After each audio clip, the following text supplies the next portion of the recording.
You know, it always depends on what you see as the internet. There's as with most things, there's the great men history of the internet, and then there's the people's history of the internet.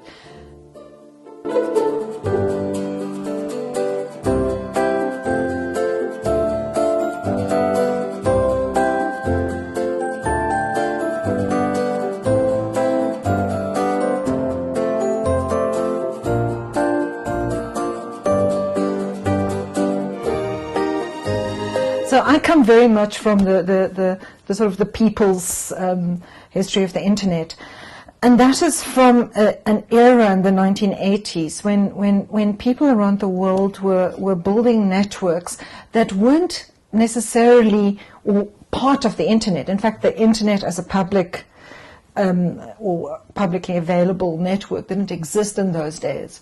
And these networks were more standalone initially, so they would provide usually email and bulletin board or discussion forum services at a national or regional level.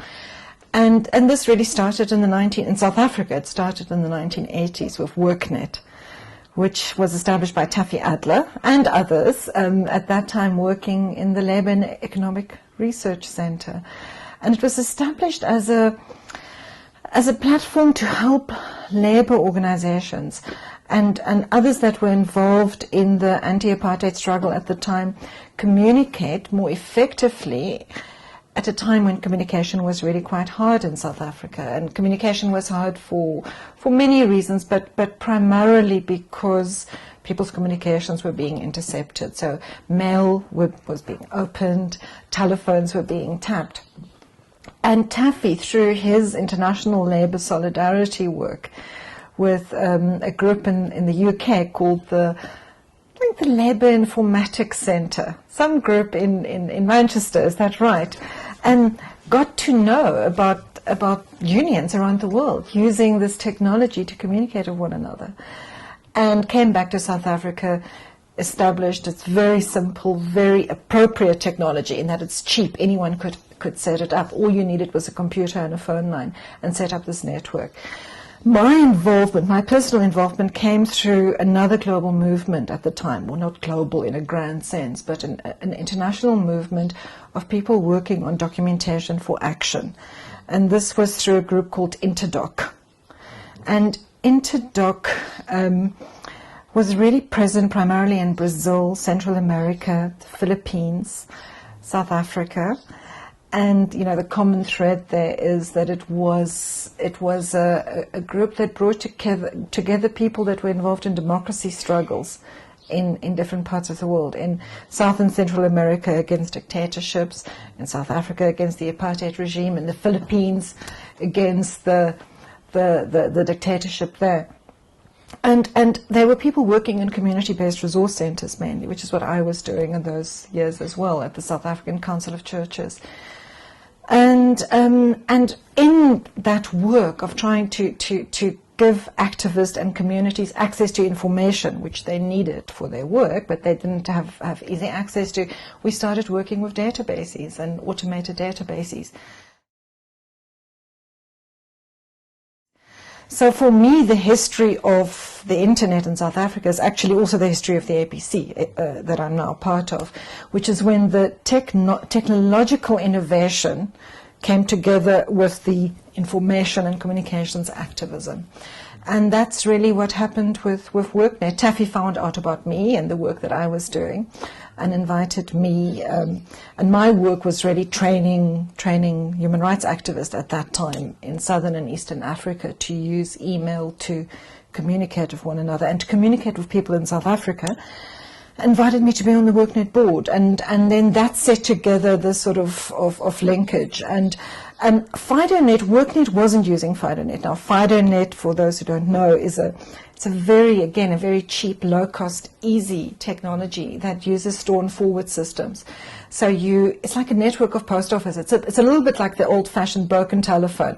You know, I tell you something, and then you go and tell someone else, and in that way the information, you might wait until 20 people have told you something before you go and tell the others. So it stores messages on a computer and then uses a phone line to send them all to another computer, which then breaks them up and sends them to, or makes it possible for the recipients to download them. And FidoNet in South Africa, again, you know, no one knew of the internet or even talked about the internet, but FidoNet was around, used by church groups primarily. But the first really big deployment of FidoNet that we were involved, or that I was involved with, was Bishop Tutu, who, again, you know, it's often these visionary people. He was at some conference somewhere, and just in between when he left South African Council of Churches, so this is about 86, 87, and becoming the Archbishop of the Church of the Province of Southern Africa, found out that Anglican churches were using this technology to communicate with one another. And being the Arch, he said, we have to have that. And he then got this Chinese computer technician, Stuart Tingchong, which he hired and continued to work with for years. So even before the work we were doing in WorkNet and later SangoNet, in connecting NGOs and trade unions and media organizations in South Africa, the Anglican Church were connecting all their branches and communicating with others in the rest of Africa using this very cheap, low-cost technology. And where that really, I think, began to create a kind of almost a critical mass amongst the not-for-profit or the NGO sector in South Africa was when Mike Jensen came to South Africa in 1990 and started introducing FidoNet based networks using SangoNet, or first WorkNet SangoNet, as a hub to connect other countries in Africa. And so by the time that the internet was known in South Africa, which I think is probably, we're looking at mid-1990s, there were already thousands of people in South Africa using email and online discussion forums. And they were connecting to the internet. It wasn't strictly speaking using IP, Internet Protocol, but these networks were using sort of post office functions, such as that supplied by WorkNet and later SangoNet, for that communication to then be exchanged with the internet. So it was internet. It was national, but then international through connections through the UK initially, and Africa-wide through either connecting. There were two hubs that connected Africa to the rest of the world. It was either Johannesburg, that was the SangoNet hub, or London, that was the GreenNet hub. I think it was about 94 or 95 when Mike Laurie, who was then in charge of the academic internet in South Africa, gave us a lease line. And I think we paid for it, but we didn't pay a lot for it. And I think eventually we didn't even pay for it. So they, almost under the radar of the official university network administration, or now it's the NRF, I'm not sure what it was in those days. This was still under apartheid, or just towards the end. They let us have a connection to the main internet, and they just immediately reduced our costs and improved our efficiency.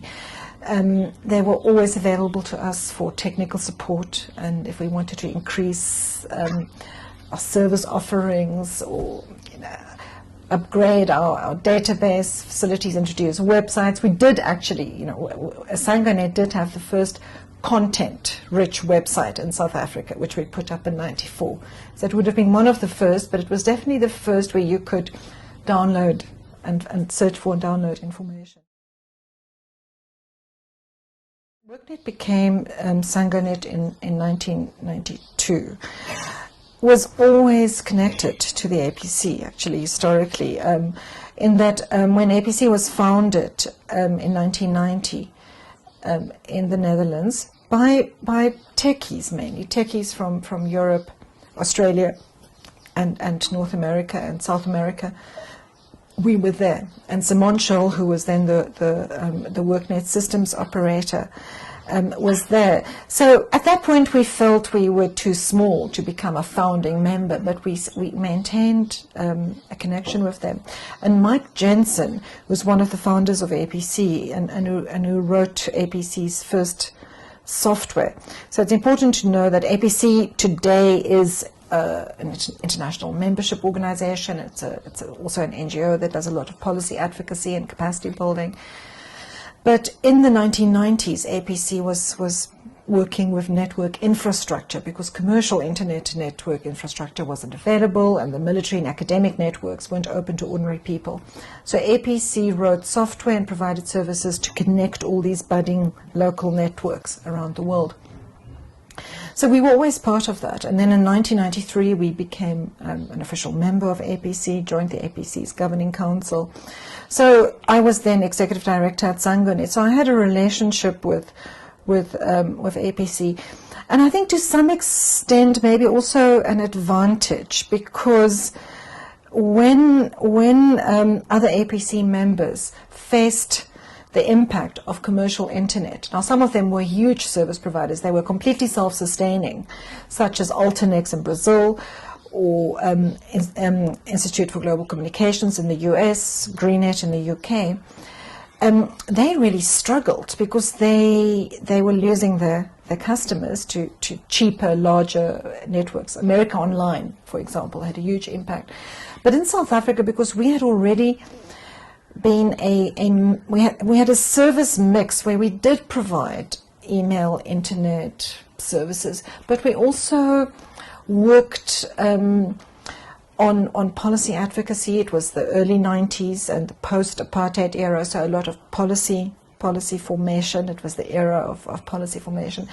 So in a sense, I think that ZACR, from being one of the smallest members in APC, without necessarily, not even necessarily, we didn't have the technical capacity that other APC members had. But in this new changing world where APC had to focus more on policy work, project work, capacity building, supporting development, we actually went from being a small, powerless member to actually quite an influential member. When Mandela gave his speech, his first speech at the opening of Parliament, we had the speech up before the media, before the press had it. In fact, in 1990, when he gave his speech in Cape Town, just after being released from prison, we had the text up on our bulletin before the media had it. So there was also that sense of being at the cutting edge of history being made. And then more mundane but equally important things. One of the first pieces of legislation that was reformed in South Africa, which I think many people, younger people now don't know about, is reproductive rights. It's the right to abortion, the legalizing of abortion, which was pushed and facilitated by a coalition called the Reproductive Rights Alliance. And we set up a mailing list platform for them and some other information sharing platforms. And then again, just watching how decisions that would previously have been made either in Johannesburg or Cape Town suddenly actually included the voices of women's rights activists from Bisho, from Petersburg in those days, and from KwaZulu-Natal, that it just made the process of policy formation and consultation so much more inclusive. I think Women's Net was established by SangoNet in 1997. And again, I think you see, as the technology became more accessible, you could do more with it. Similarly, at the time, and SangoNet didn't have anything to do with it, we just sort of indirectly facilitated it and provided a gateway for them, was HealthNet, which I'm not sure if you remember that. And this was in an era when it just became essential for primary healthcare workers to start working, particularly around HIV/AIDS issues. And HealthNet was set up by the Health Systems Trust, so it was a it was a different institutional infrastructure, but we collaborated. And again, Mike Jensen was kind of a bridge between the two because they used FidoNet technology. So that was another spin-off. Women's Net as well. And Women's Net, I think, and this is interesting, I think, because what these networks did, they were technologically nodal structures, but I think they encouraged people and activists to also work in a similar way, you know, a peer-to-peer network way. And Women's Net was very much like that. It was a coming together of women's organizations in South Africa, ranging from Agenda, the gender journal in Durban at the time, women's health at Wits University, and many others. Women's Farm Workers Project in the Western Cape, coming together and identifying what information do women's organizations need, and how can we use this technology to facilitate the flow and the sharing of that information. So that was a powerful offshoot. But I think similarly the work that COSATU did was also, you know, astonishing. I'll never forget when Jane Naidu sent a memo to all the branches and the members saying, as from tomorrow, we are no longer faxing Central Executive Committee meeting minutes. If you want the minutes of what the decision makers are saying in their meetings, you've got to download it by email. So we went from being a service provider for COSATU that had very little work to one that had a bit of a customer crisis on our hands, and because suddenly all these COSATU officers and member officers who had modems and computers but weren't using them wanted to start using. Well, I think I'll actually start with access, because I think access is what has been the challenge then. So to a large extent, the growth of these early email bulletin boards and then later internet networks in South Africa, this growth was limited only by lack of availability of infrastructure. And I think that sadly that remains a challenge. You know, and in South Africa, we blamed the continued monopoly that was given to Telkom, who then failed to deliver the landlines. Now, remember, in those days, there was no mobile, there weren't really wireless networks.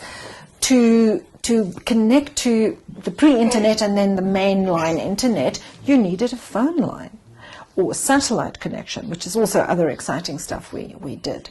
But and I think that actually sadly remains a problem. And so a lot of APC's Connect Your Rights, a lot of our advocacy is about getting access to the internet, and it has to be affordable, and it has to be available. And we still don't have that in South Africa. It's, you know, it's people kind of tend to think that because there's so many mobile phones that problem it's been solved, and it hasn't, because mobile data is expensive and smartphones are expensive, and in any case a phone is not enough. So we still have to work on that, not just in South Africa, in many parts of the world. And then secondly, and I think this is again, it's a little bit of a two-stage struggle issue. Many people were so focused, including in South Africa, on getting access that they just weren't really concerned about what freedoms or limitations there would be on the use of that access once you had that. And what APC discovered, not so much in South Africa, because South Africa was experiencing kind of a boom of our new constitution and recognizing human rights in the late 1990s, early 2000s, but in many other parts of the world, what APC realized was that increasingly these rights of freedom to use the internet is being restricted, and that governments are surveying what you are doing.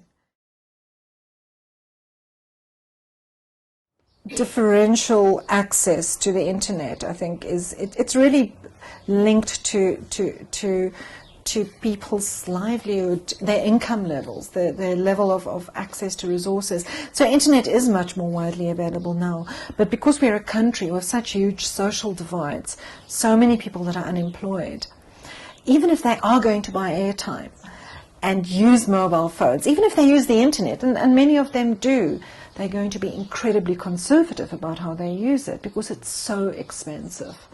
So I think in South Africa, and you see that with the gender digital divide as well, it's not really that in similar income groups, women have the same level of access as men.